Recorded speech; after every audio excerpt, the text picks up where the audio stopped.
राधे राधे, जय श्री राम एंड हर हर महादेव। दरअसल मैं आप सभी को एज ए सांस्कृतिक परंपरा से संबोधन कर रहा हूँ या फिर आपका अभिनंदन कर रहा हूँ। अगर आप अपने क्षेत्र से किसी दूसरे क्षेत्र में या फिर अपने स्टेट से किसी दूसरे स्टेट में जाते हैं तो वहाँ की संस्कृति, वहाँ का बोलन चालन, वहाँ का रहन सहन या फिर वहाँ का खान पान, ये सब वहाँ पहुँचते ही सारा चीज़ बदल जाता है।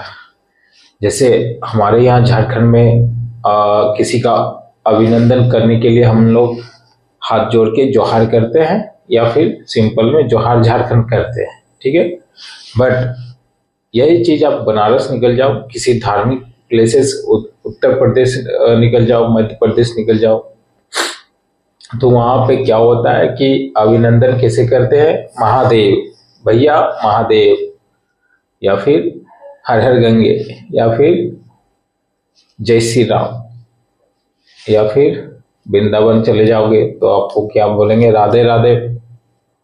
देन आफ्टर किसी साउथ इंडिया, अभी तक मैं गया नहीं, बट साउथ इंडिया का नहीं पता, बट जब भी मन बना रहा हूँ जाने का, तो जब भी मन वहाँ पे पहुँच के मैं देखता हूँ संस्कृति और क्या है वहाँ की सभ्यता, देन आपको संबोधन करूँगा उस चीज़ से। तो रिसेंटली मैं बनारसी गया था, यानी कि बनारस गया था। वहाँ पे एक ज्योतिर्लिंग है महादेव जी की, जो कि 12 ज्योतिर्लिंग में एक आती है। स्वामी विश्वनाथ मंदिर नाम है, ठीक है। तो वाराणसी में ये बनारसी, बनारस और काशी तीनों एक ही प्लेस है, बट नदी के उस पार अगर माँ गंगा के उस पार काशी पड़ जाता है और माँ गंगा के इस पार बनारस पड़ जाता है, ठीक है। तो मैं गया था वहाँ पे, बहुत मतलब आनंदमय, पूरी आनंदमय हो जाएगी पूरी। जितना दिन आप रहोगे ना उतना दिन आपको कम लगेगा कि नहीं कुछ दिन और रुक जाए, कुछ दिन और रुक जाए। इस तरह झारखंड या फिर किसी अदर स्टेट की बात करो ना, सबसे बेस्ट बनारस ही है। इसीलिए बनारस, एक गाना भोजपुरी का गाना भी निकला था, ए राजा हमको बनारस घुमाया था। तो कुछ कुछ गाने में या फिर पुराने गाने में भी किस जो सेंटेंस होती है उस सेंटेंस की बहुत अच्छी मीनिंग भी होती है। तो यहाँ पे कुछ मीनिंग रखी गई है, तो इसीलिए ऐसा गाना निकला हुआ था। जैसे एक और मोरे पिया गए हैं रंगून, आपको बता देना चाहता हूँ रंगून शायद म्यांमार में है। और सबसे पहले जब भारत अखंड भारत था तो वो भारत का ही हिस्सा था रंगून। तो रंगून की खूबसूरती पूरी आई थिंक वर्ल्ड में नहीं है। वैसे तो सब आजकल ट्रेडिशन में फैला दिया कि स्विट्जरलैंड सबसे बेस्ट खूबसूरत जगह है, बट उस समय अखंड भारत का सबसे बढ़िया रंगून था। तभी तो वो गाना निकला था, मोरे पिया गए हैं रंगून, किए हैं वहां से टेलीफोन कि तुम्हारी याद सताती है। तो ये सब चीज, अब पुराने जमाने वाले गाने तो का मीनिंग ही कुछ और, आज का गाना कुछ और रहता है। खैर एनीवे, मैं गया था तो समथिंग कुछ दिन का वहाँ का कल्चर रहेगा, राधे राधे, जय श्री राम, हर हर गंगे, महादेव, ये सब थोड़ा बहुत कल्चर रहेगा। फिर जैसे जैसे एनवायरमेंट में ढल जाऊंगा आपके बीच हो जाऊंगा, ठीक है। तो आज की हमारी क्लास रहेगी एक और कल्चर, वहाँ की पान। हालांकि यहाँ की पान, अगर मीठी पान आप खाते हो तो आपका जो पान पत्ता आएगा बन के, वो कहाँ से आएगा? बंगाल से बन के, ठीक है। लेकिन वहाँ का पान एट इज वहीं की पत्ती रहती है, यानी कि बनारसी पान बोलते हैं उस पे। और एक पत्ती और आती है वहां से, मघी पत्ती बोलते हैं पान की। तो बनारसी पान या फिर बनारसी की पत्ती रहती है पान वाली, वो हल्की येलोविश कलर की रहती है, बहुत मीठी बहुत मीठी। बंगाली पान से बहुत अच्छी मीठी और स्वाद में भी। और उसे खाने के लिए मतलब 50 रुपये एक जोड़ा पान का होता है, और उसे खाने के लिए मतलब आपको थूकना नहीं है, पान का जो भी रस है वो अंदर ले लेना है ऐसा। और वो शायद कोई मतलब एंटीबायोटिक का भी काम करता है, ऐसा वो दुकान वाले बता रहे थे, इसलिए थूकना नहीं है। तो काफी मतलब मजा आया। एक दिन आप भी अगर किसी दिन होता है तो बनारस को देखा ये, ठीक है। तो नेक्स्ट रेगुलेशंस हमारा क्या है, 119, यानी कि वर्किंग नियर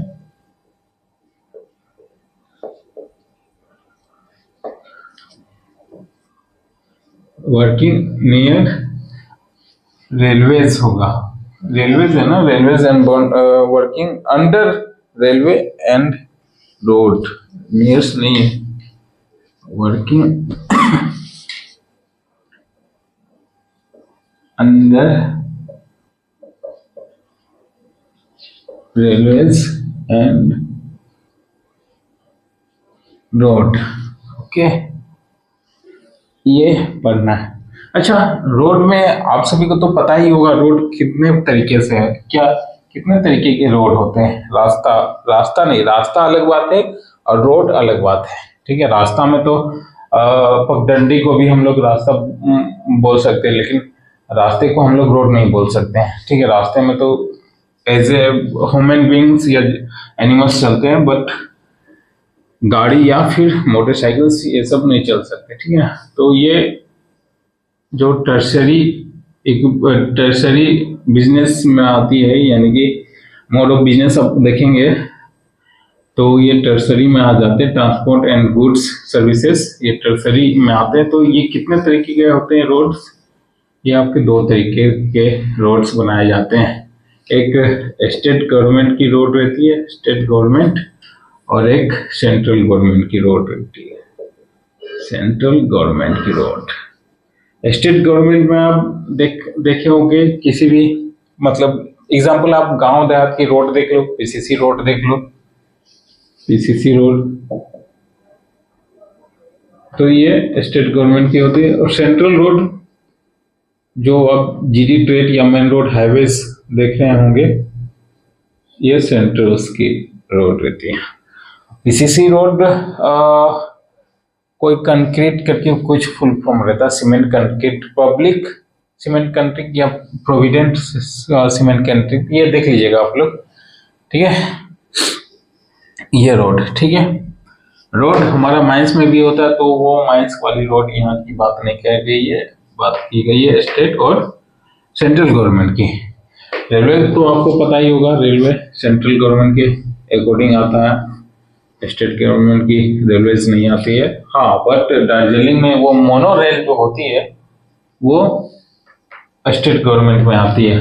मोनो रेल्स जो ओपनली चलती है, दार्जिलिंग अगर गए होंगे तो वहाँ आपको देखने को मिल सकता। कोलकाता में गए होंगे तो रोड के किनारे साथ चलती है धीरे धीरे, वो भी आपको देखने को मिल सकता है, वो पुराने जमाने के टाइम पे थी, ठीक है। तो 119 क्या करता है, working under railways and roads, railways and roads. सर्दी हो चुकी है, जुकाम भी है, ब्लेजर लगाया हूँ, फिर भी मेरे को अभी भी ठंडी लग रही है।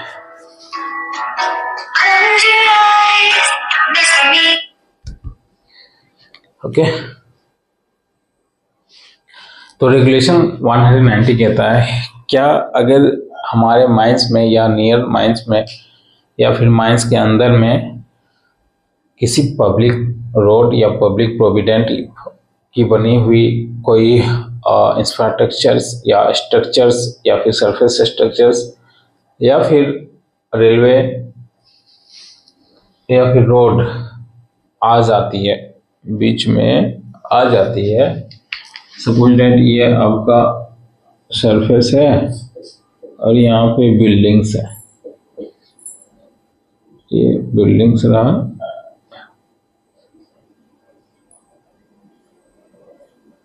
ओके।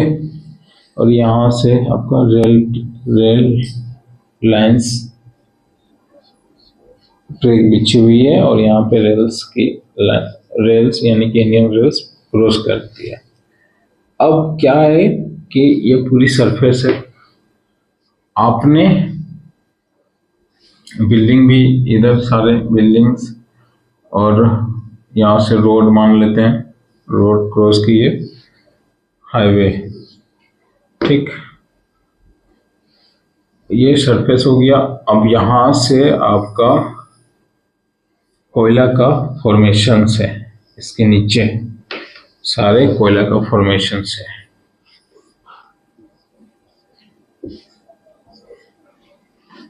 दिस वन ये कोयला का फॉर्मेशन है, यहाँ की कोयल का स्ट्रटा है, पूरी कोयल है, बहुत मिलियन टन।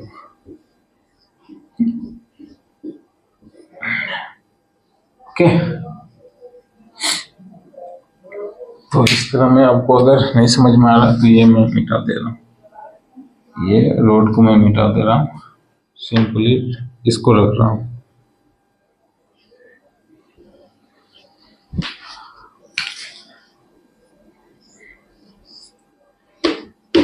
ये रेल्स लाइंस, ओके।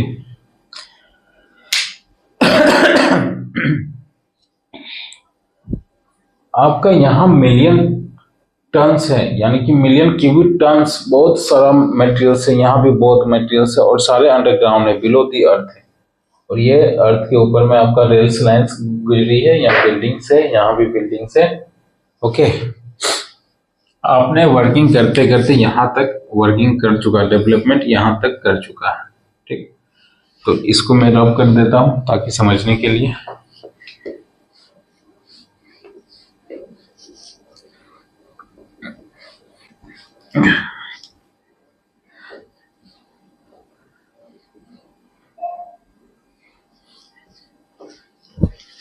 मैं यहाँ तक डेवलपमेंट कर चुका हूँ,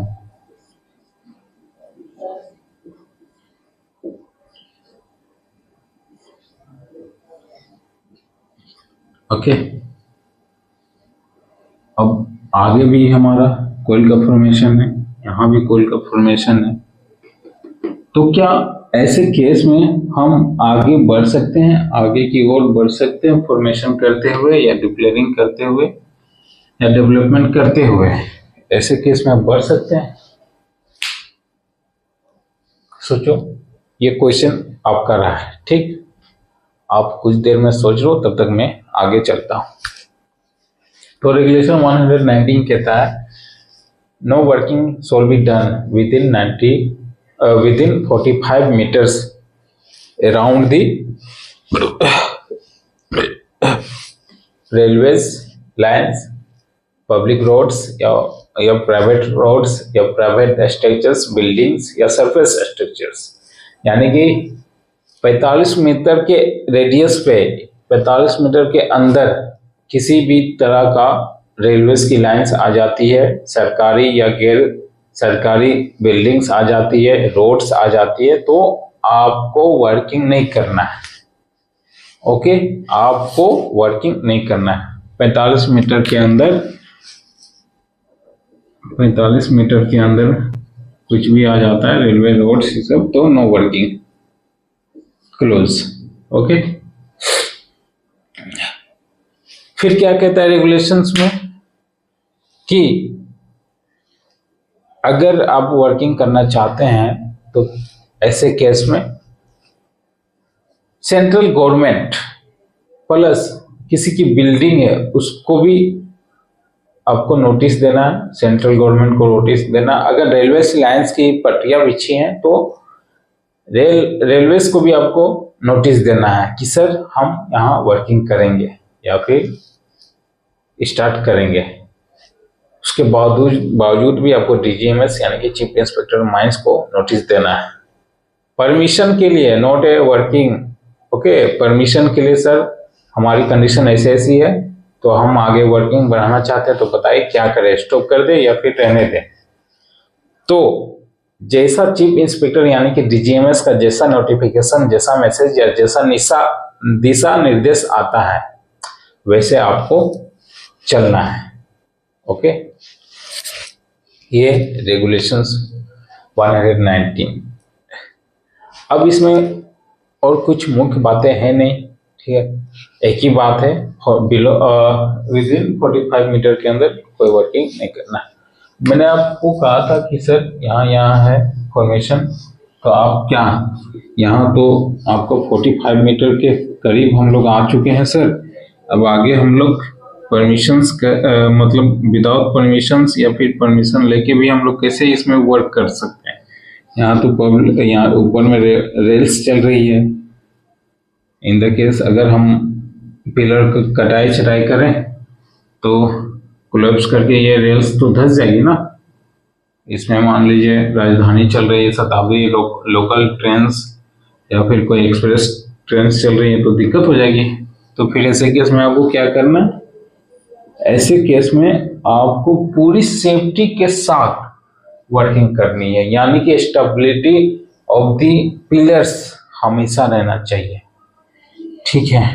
बट किसके देख रेख में, चीफ इंस्पेक्टर ऑफ माइंस के देख रेख में, ठीक है। ये वर्किंग हम आगे बढ़ा रहे हैं क्योंकि यहाँ भी हमारा कोयले का फॉर्मेशंस है। अगर इधर कोयले का फॉर्मेशंस नहीं होता, इसमें आप नोटिस कीजिए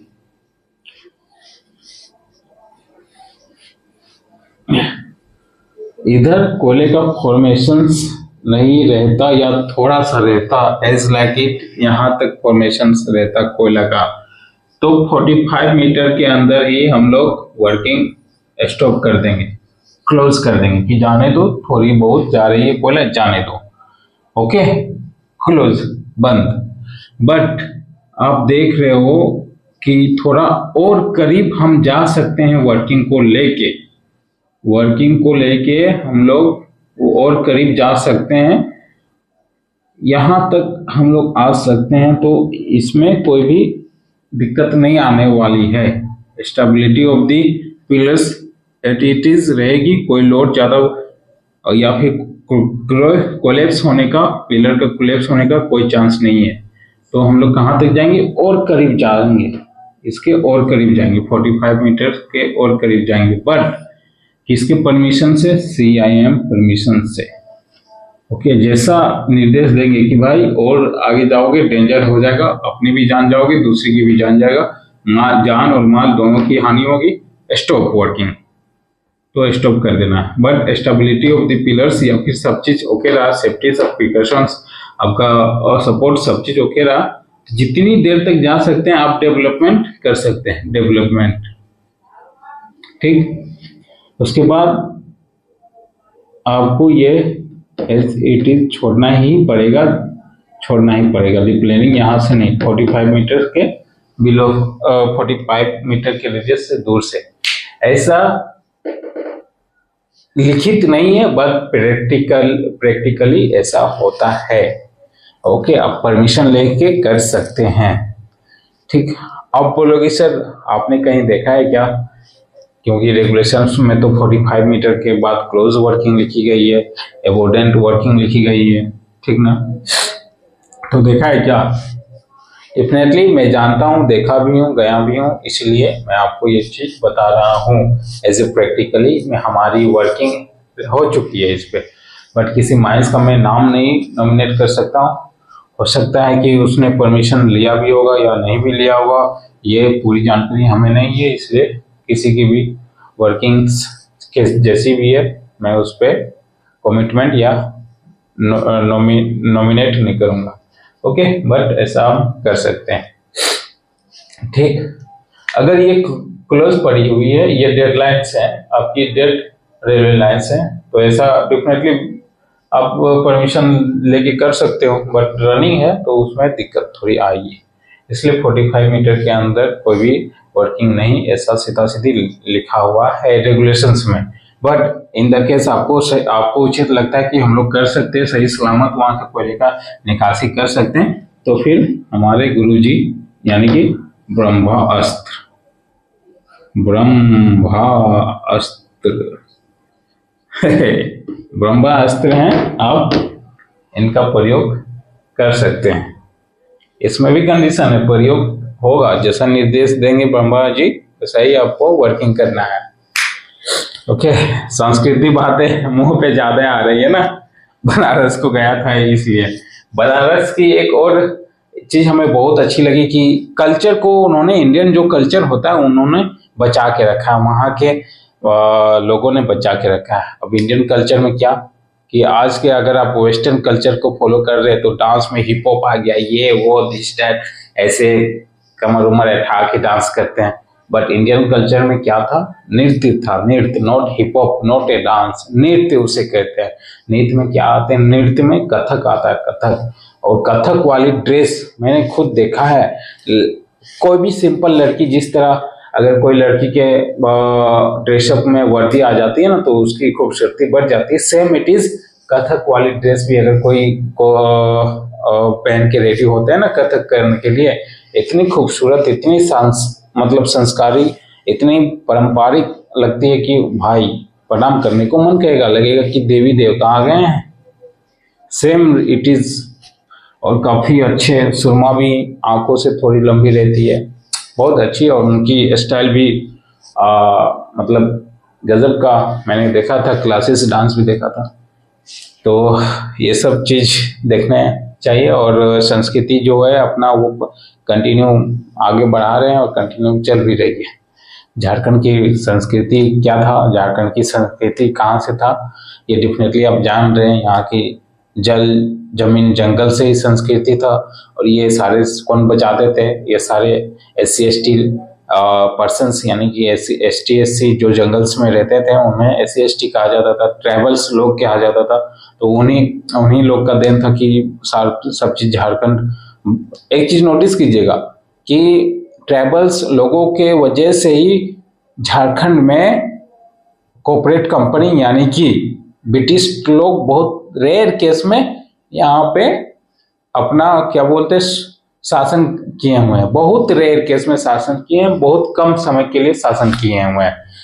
झारखंड के इतिहास अगर आप देखोगे तो हमारे भगवान स्वरूप यानी कि बिरसा मुंडा जी, इनकी क्या हिस्ट्री आपको पता है? डेफिनेटली सो लोग ऐसे ही भगवान नाम क्यों, कोई मसीहा, आज जयराम महतो भी तो सबके लिए बात कर रहा है ना, जयराम महतो सबके लिए बात कर रहा है, तो क्या उसको भगवान का दर्जा दे दिया? या फिर बहुत लोग ऐसे राजनीतिक या बहुत ऐसे लोग हैं कि लोगों की हेल्प कर रहे हैं, समस्या को समाधान कर रहे हैं, तो क्या उन्हें भगवान का दर्जा दे दिया क्या?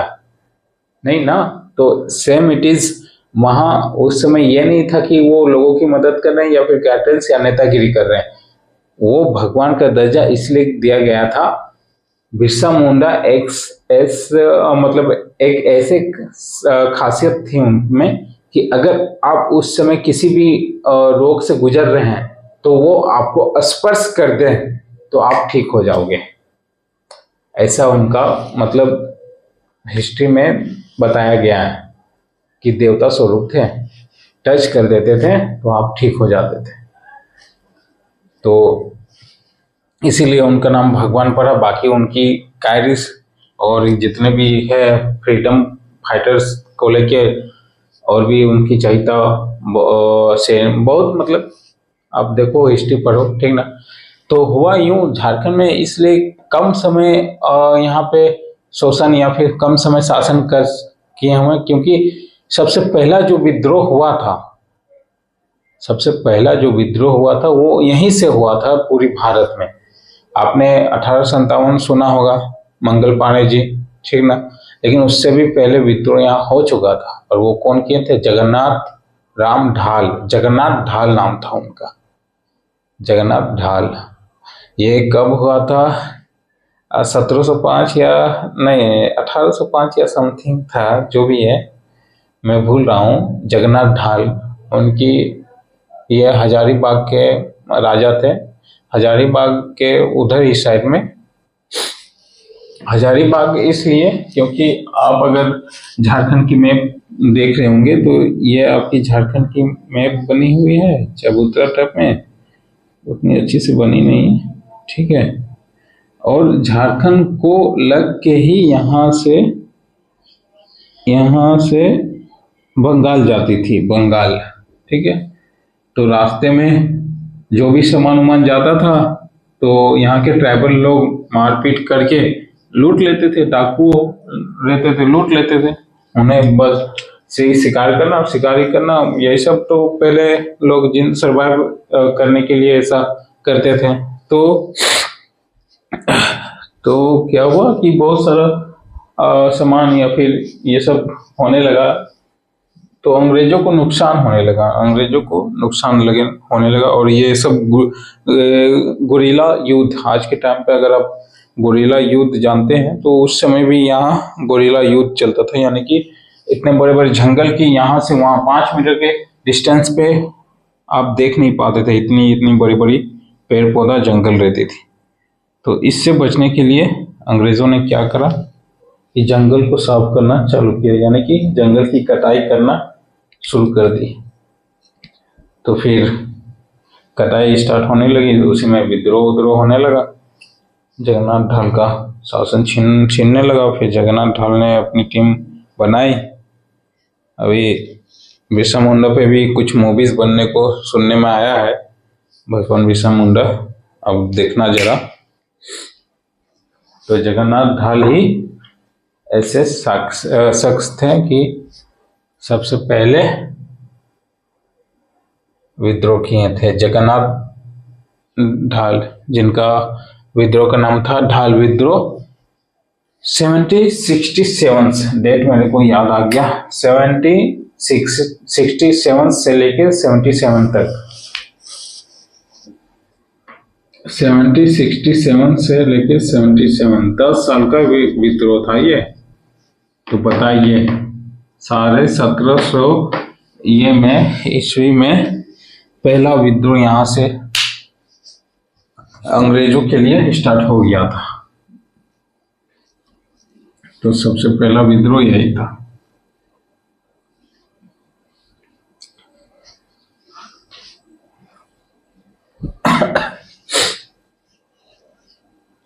तो कहाँ थे हम लोग, यार दिमाग से उतर गया। तो हाँ, कहाँ थे, 45 मीटर के अंदर वर्किंग नहीं करना है, परमिशन लेके। अच्छा, ब्रह्मास्त्र, हाँ ठीक, CIM ठीक। हाँ, इसमें एक और पॉइंट आती है बात कि working under railways and road, इसमें एक और पॉइंट बात आती है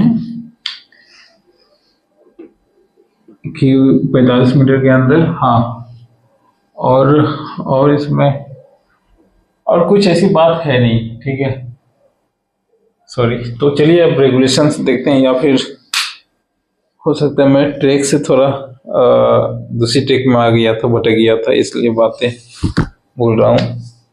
बट चलिए आगे रेगुलेशंस देखते हैं। No working shall be made and no work of extraction और reduction of wheelers shall be conducted at or extend to any point within 45 meters of railways or of the any public works in respect of which regulation applicable by the reason of this general or special orders of the central government or any public road or buildings or other permanent structures not belonging to the owner of the mines without prior permissions in the return of the chief inspector and subject to such condition he may be specify। हाँ, तो कहता है 45 metres के within 45 metres के अंदर कोई आप ऐसे प्लेस पे जहाँ पे पब्लिक रोड्स हो, पब्लिक बिल्डिंग्स हो, स्ट्रक्चर्स हो, सरफेस स्ट्रक्चर्स हो या रेलवेज हो, आप वर्क नहीं कर सकते। बट अगर आप वर्क करना चाहते हैं तो CIM की परमिशन लीजिए, जैसा निशा निर्देश देंगे वैसा आपको करना होगा। ये पहला मना किया 45 मीटर के पास, मतलब आप वर्क नहीं कर सकते हैं। लेकिन फिर दूसरी में सेंटेंस जोड़ देता है कि भाई CIM के द्वारा, निशा निर्देश के द्वारा जो भी बातें आएंगी आप उस पर अमल करते हुए वर्क कर सकते हैं। ठीक है, मतलब ये चीज कॉमन बात हो गई। अगर आप यहाँ खड़े हैं, ठीक है, आपको डीजीएमएस बोला कि भाई ये पत्थर है, ईटा है, आप इसको पॉइंट ए से पॉइंट बी तक लेके जाइए, यहां रखिए, ठीक है। लेकिन आपको कैसे रखना है, आपको उठा के रखना है यहाँ पे, ठीक है, उठा के रखना है। ऐसे गए तो आपने यहाँ उठा के रख दिया, ठीक, आपकी जो भी एनर्जी लगी, भारी लगी या टाइम टेकिंग लगा, उठा के रख दिया। डीजीएमएस ने ये कहा कि डायरेक्ट उठा के रख दो, बट एक और पॉइंट डीजीएमएस आपको कहेगा कि भाई आपको अगर ऐसे में दिक्कत हो रहा है उठा के रखने में, तो आप इसको टीन के यानी कि घिसट के ले जाके यहाँ पे रख सकते हैं। देखो क्या दिमाग लगाते हैं, ऐसे उठा के रखने में आपको ज्यादा एनर्जी या फिर जो भी हो रहा दिक्कत हो रही, तो आप इसको घिसट के यहाँ पे ले जाके रख सकते हैं। ऐसा मतलब दोनों बात कहता है डीजीएमएस, लेकिन कब, जब आप हमसे परमिशन लीजिएगा या फिर हमारे इंस्पेक्टर से परमिशन लीजिएगा, तभी हम घसीटने का परमिशन देंगे, अदरवाइज उठा के रखिए। ये चीज कॉमन बात है रेगुलेशंस में, आप देखिएगा सब मतलब अधिकांश पॉइंट में चीफ इंस्पेक्टर या रीजनल इंस्पेक्टर के द्वारा जो भी दिशा निर्देश होगा आपको करना होगा, ठीक है। तो ये कॉमन बात है। इसके बाद सेकेंड पॉइंट कहता है every application for permissions under sub regulations 1 shall be specify the positions of the working of the mine relations to the railways or public roads or working or building structures, the manner of proposed carry out the instant operation and limits to which proposed to carry out said operations, and shall be accompanied 2 copies of plan showing the exitings and the intent of mining operations is so far they affect the railways or public roads or working buildings or structures concerned।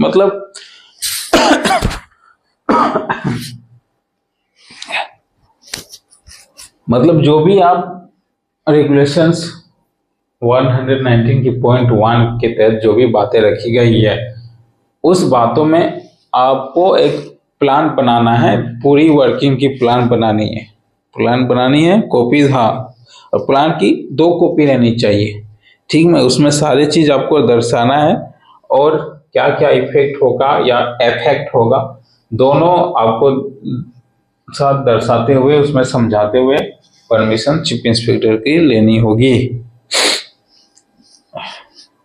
उसके बाद कहता है every copy of applications for permissions referred in the sub regulation 2 shall also be sent in the case of railways administration concerned and the case of the public road such authority of the central government and may direct generals or special order। हाँ, और प्रत्येक copy को आपको भेजना है या फिर permission लेने के लिए भेजना होता, परमिशन तो खैर से हम लेंगे रेलवे से, बट आपको कॉपी भेजना है किनको जहां आपकी मतलब अगर पब्लिक रोड है, पब्लिक प्रॉपर्टी है, तो उनको भी नोटिस भेजना है। वैसे तो होती नहीं है पब्लिक प्रॉपर्टी, क्योंकि ऑलरेडी पूरी माइंस को हम लोग लीज ले चुके रहते हैं, और जितने भी यहाँ लिविंग वर्ड है उनको रिहेबिलिटेशन के लिए किसी अदर जगह साइट देते हैं, ठीक है। तो पब्लिक प्रॉपर्टी फिर भी मैं भी कुछ बचा हुआ होगा तो उनको नोटिस देंगे। रेलवेज वाले हैं तो रेलवेज के कंसर्न या रेलवेज के मिनिस्ट्री या फिर रेलवेज के जो भी जोन में आएंगे उनको आपको एक कॉपी देना होता। फिर इसके बाद कोई गवर्नमेंट की रोड है तो उनको भी, सेंट्रल गवर्नमेंट की रोड है तो उनको भी देना होगा, और सेंट्रल गवर्नमेंट तो खैर जाएगा ही जाएगा परमिशन। तो यही कह रहा है, और स्पेशल और जनरल ऑर्डर्स आपको मिलेगा तभी आप वर्किंग करेंगे। इसके बाद चौथा पॉइंट कहता है not with standing anything content in this regulation the stability of such railways road buildings structures shall be not in danger until his registration vacant as case may be।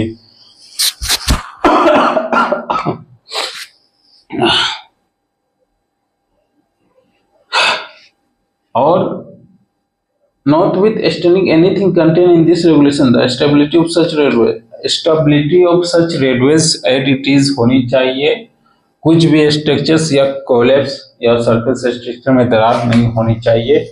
ऐसे conditions को देखते हुए आपको workings करना है, otherwise इसको जिस तरह है उसी तरह छोड़ दीजिए।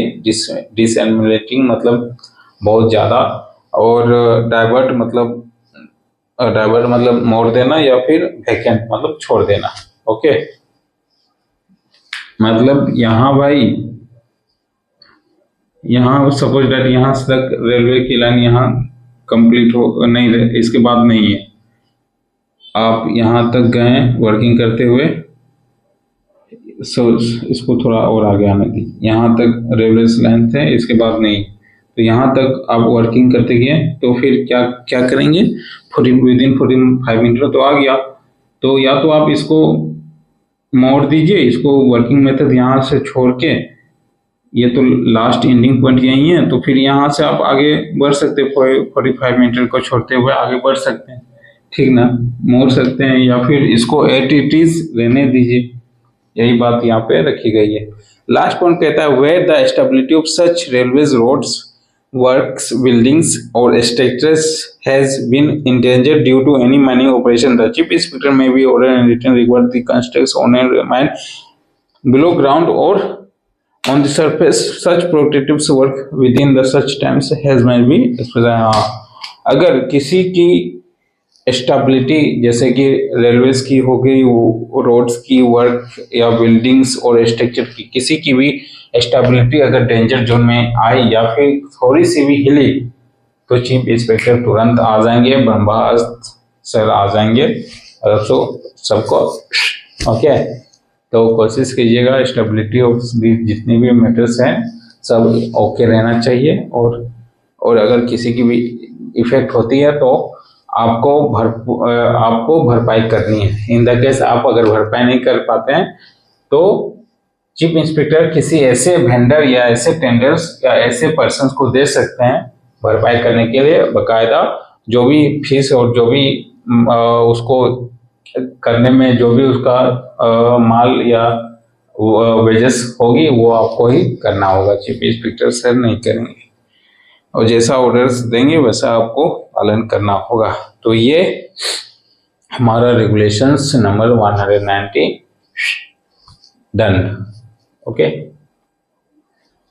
तो अभी तक हम लोग रेगुलेशंस 120 पहुंच चुके हैं। रेगुलेशंस 3 से स्टार्ट किया हुए, उसमें ड्यूटी एंड रिस्पॉन्सिबिलिटी चैप्टर को छोड़ के हम लोग आगे बढ़ते हुए 119 तक पहुंच चुके हैं। नेक्स्ट क्लास 120 रहेगी। हो सकता है आपको रेगुलेशन समझ में नहीं आ रहा होगा या फिर आ भी रहा होगा, बट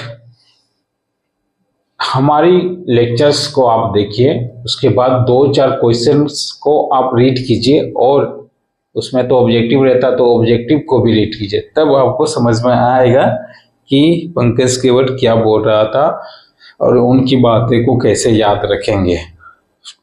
अगर मैं इसको साथ साथ करके क्वेश्चन आंसर्स करते जाऊं तो डेफिनेटली आपको समझ में आएगा, बट ऐसे में काफ़ी लंबा वीडियो बन जाएगा, बहुत लंबा, आप बोर भी हो जाओगे देखते देखते, तो मैं नहीं चाहूँगा। फिर हम लोग दूसरी प्लेलिस्ट यानी कि CMR रिवाइज या MCQ CMR की देखेंगे, उसमें हम लोग MCQ स्पेशल करेंगे। तो ये देन आफ्टर वो ये कंप्लीट करते हुए माइंडसेट भी रोज ये सब देखना होगा था, तो रिवीजन क्लासेस में वो सब क्वेश्चन के साथ हम लोग करते जाएंगे। आज की क्लास यहीं समाप्त करते हैं। हर हर महादेव, हर हर गंगे। धन्यवाद।